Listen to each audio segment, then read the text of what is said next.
Well, good morning, good afternoon, good evening to all of you out there. This is just a quick announcement, a reminder to all of you. Value right now this movement that's going on. It's an individual movement for a greater purpose. And I live in Asia, and coming off of the Hong Kong movement, I worked a lot with the art of the protest.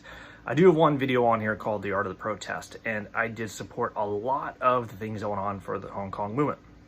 And the thing that similarities between this movement and that one is individual rights and being treated fairly.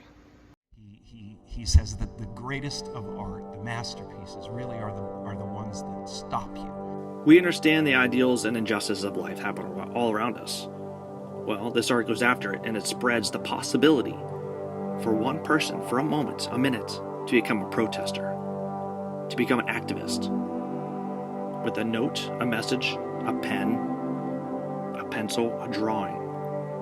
Its power, the pureness and mysteriousness is gone, but through art, it's become accepted.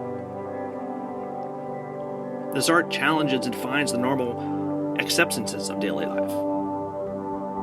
These artists, designers, storytellers, they challenge the media.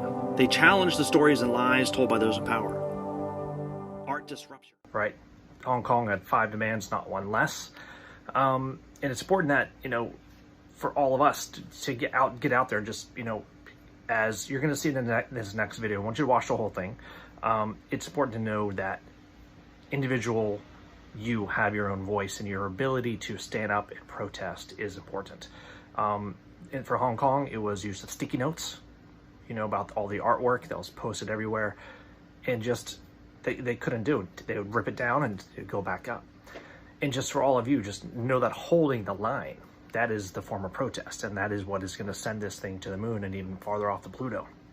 So to all of you, right now I'm going to put on Dr. Wes and the interview they had on Superstonk. I want you to go through and listen to this last 3 or 4 minutes. It's very important for you to understand your rights and also the power to the people. All right, it's an uphill battle, but with a lot of people, the momentum that we've gotten just every day, every week, it's very important.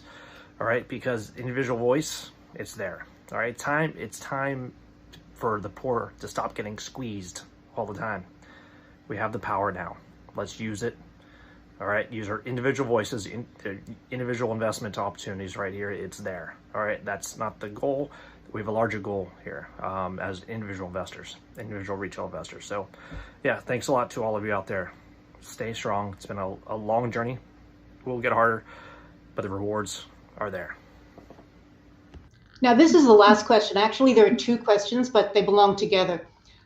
Do you believe that this new wave of self-educated retail investors demanding reform in the market is the push we need to fix these major weaknesses in our economy? And the second question, how can apes bring change on the government level to ensure the stock markets and the governing bodies are fair and are for the people instead of for the 1%?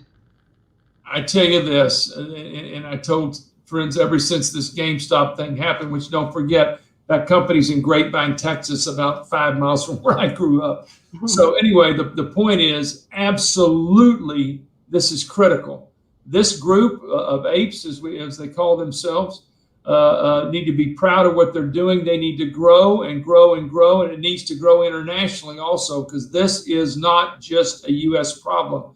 This is a worldwide problem. As I said last time, from trusted resources I know, this is a $250 trillion approximately problem and growing worldwide.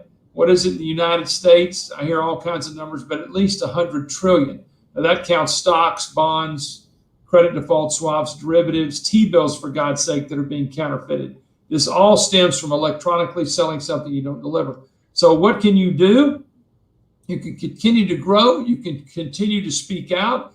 You can continue to try to co-invest with each other in some legal way to where you can become a bigger bully than they are, for God's sake.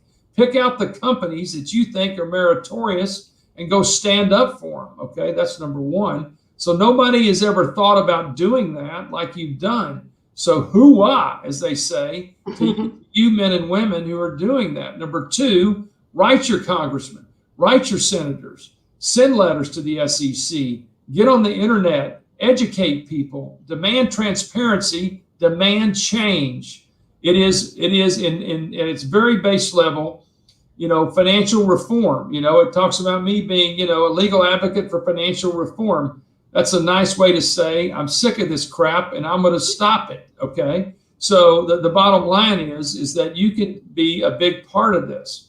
Frankly, what you're doing is mission critical to the cause.